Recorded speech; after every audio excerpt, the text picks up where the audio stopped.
कृष्णं वन्दे जगद्गुरुम्।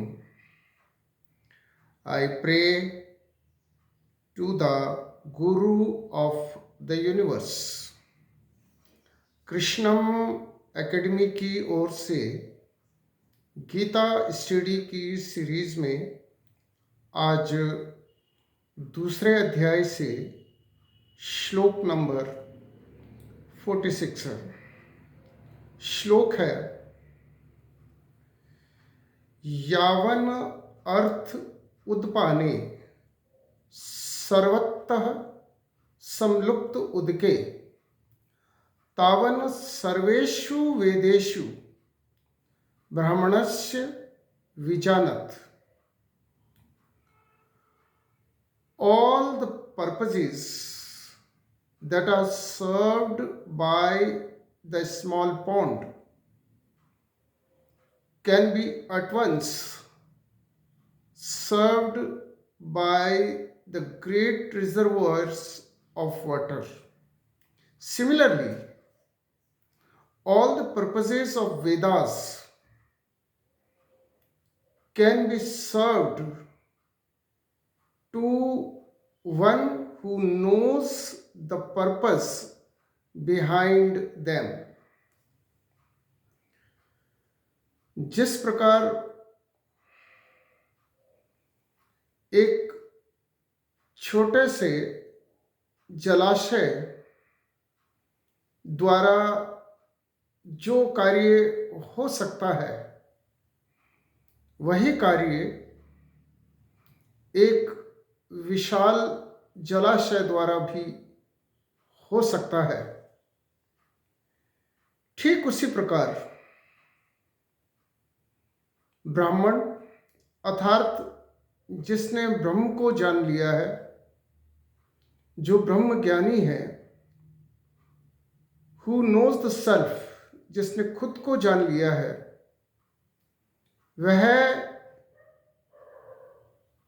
वेदों के वास्तविक मंतव्य को समझ सकता है।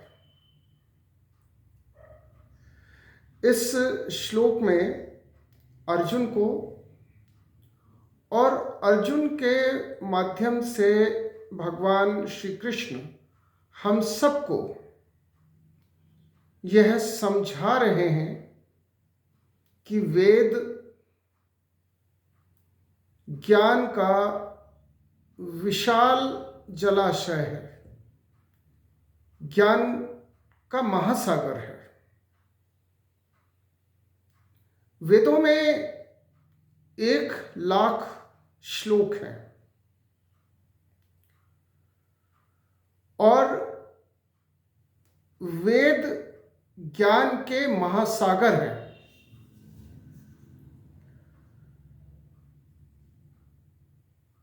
और इसीलिए वेदों में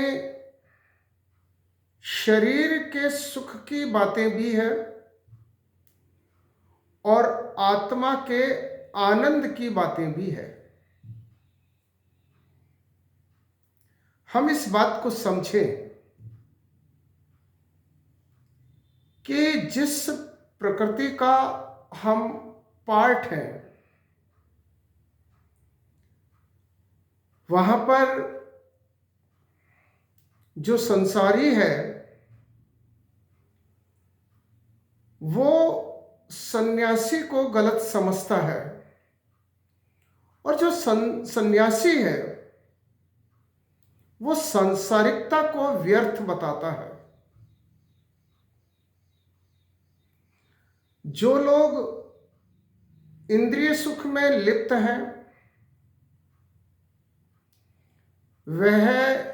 वे लोग अध्यात्म की बातें करने वाले और आध्यात्मिकता को व्यर्थ बताते हैं, अव्यावहारिक बताते हैं, और यहां तक कहते हैं कि इन सब का कोई अस्तित्व नहीं है। ऐसे लोग तो परम सत्ता पर भी प्रश्न चिन्ह लगा देते हैं।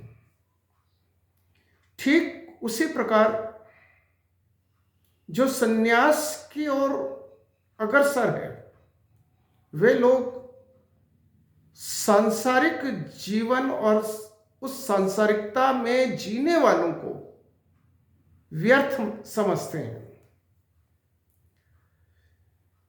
वेदों में सांसारिकता भी है और आध्यात्मिकता भी है, भौतिकता भी है और अध्यात्म की बातें भी है। हम ह्यूमन टेंडेंसी को अगर ठीक से समझें तो हमें समझ में आएगा कि कई ऐसे लोग हैं जिनको अगर आप आध्यात्मिकता की ओर ले जाना चाहते हैं तो सीधे वे नहीं जाएंगे। आप भौतिकता के मार्ग से होते हुए उनको आध्यात्मिकता की ओर ले जा सकते हैं। राधा कृष्ण के प्रेम की कहानियां उनके सामने कहकर फिर आप उनको ईश्वर के प्रेम से जोड़ सकते हैं। यदि आप सीधे उन्हें निर्गुण निराकार से जोड़ना चाहेंगे तो वे शायद नहीं जुड़ पाएंगे। मैं सीधे सीधे कहूं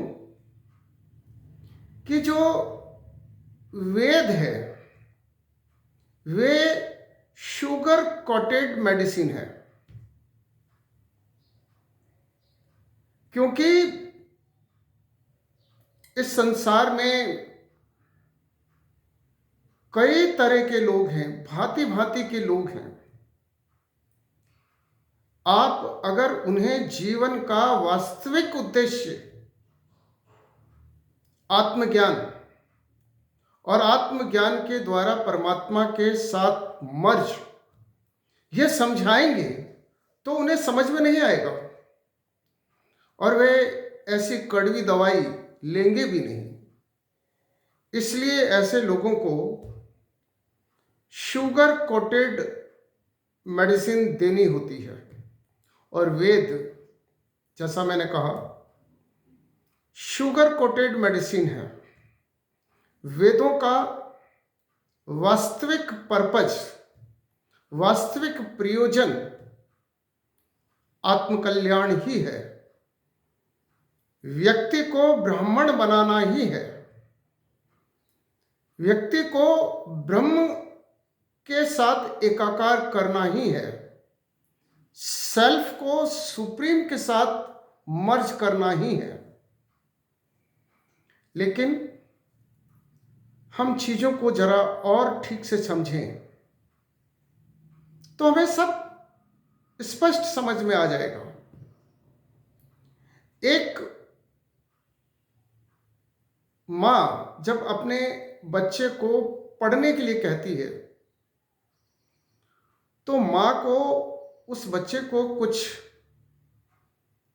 शुगर यानी कुछ लालच देना पड़ता है। कभी उसको खेलने जाने देने का लालच देना पड़ता है, कभी उसको कुछ वस्तु देने का लालच देना होता है। और इस प्रकार इन सब के पीछे प्रयोजन यही रहता है कि वो बच्चा पढ़े। हमें यह समझना होगा कि इस संसार में जो लोग हैं उन सब की सोच एक जैसी नहीं है।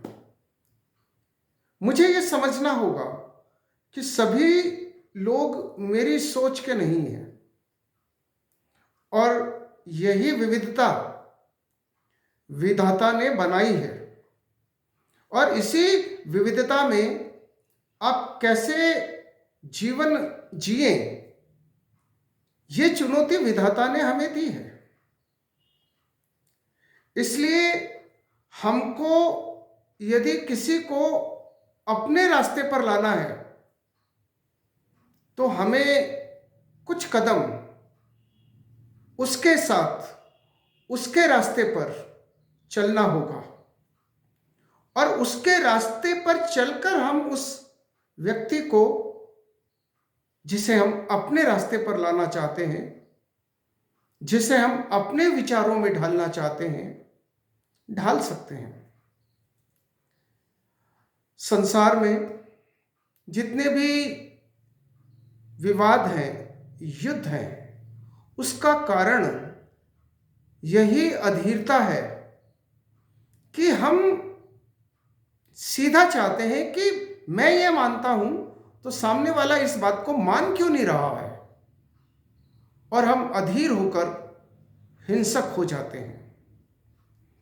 बिना ह्यूमन टेंडेंसी को समझे, बिना मानव मनोविज्ञान को समझे,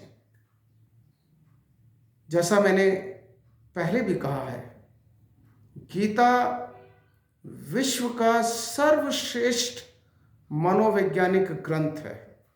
यह मानव मन का विज्ञान है और मानव को किस तरह से अभिष्ट पथ पर लाया जा सकता है, इसका उदाहरण है। अर्जुन युद्ध करना नहीं चाहता था। उस अर्जुन को युद्ध के लिए किस प्रकार भगवान कृष्ण ने तैयार किया, यह हमें समझना होगा। हमें सामने वाले के विचारों को समझना होगा। हमें प्रकृति की प्रकृति को समझकर, प्रकृति की प्रकृति के अनुसार हमें कार्य करना होगा। और इसके लिए धैर्य और नॉलेज इन टोटालिटी की रिक्वायरमेंट है, उसकी आवश्यकता है। इसलिए बहुत से लोगों वेदों को या वेद में जो अथाह ज्ञान है, कई लोग उस ज्ञान को समझ नहीं पाए हैं और कुछ लोग उसके एक ही पक्ष को समझ पाए हैं और इसीलिए कई लोग वेदों के निंदक बन गए हैं, वेद विरोधी हो गए हैं। लेकिन इस श्लोक में भगवान ये कह रहे हैं, ब्राह्मणस्य विजानत, जिस व्यक्ति ने वेदों के मंतव्य को, वेदों के पर्पज को ठीक से समझ लिया है, वह व्यक्ति यह समझ गया है कि विज्ञान के महासागर ये वेद इंद्रियों, शरीर की प्यास के साथ साथ आत्मा की प्यास भी बुझा सकते हैं। शरीर को सुख देने के साथ साथ आत्मा को भी आनंद विभोर कर सकते हैं। और आत्मा को आनंदित करना, परम आनंद को प्राप्त करना, आनंद विभोर हो जाना, यह मानव जीवन का उद्देश्य है। लेकिन कुछ मानव सीधे इस मार्ग पर नहीं आएंगे, इसलिए उन्हें सांसारिकता के मार्ग से होते हुए उन्हें इस आनंद के मार्ग पर लाना होगा। और वेद इस पर्पस को सॉल्व करते हैं।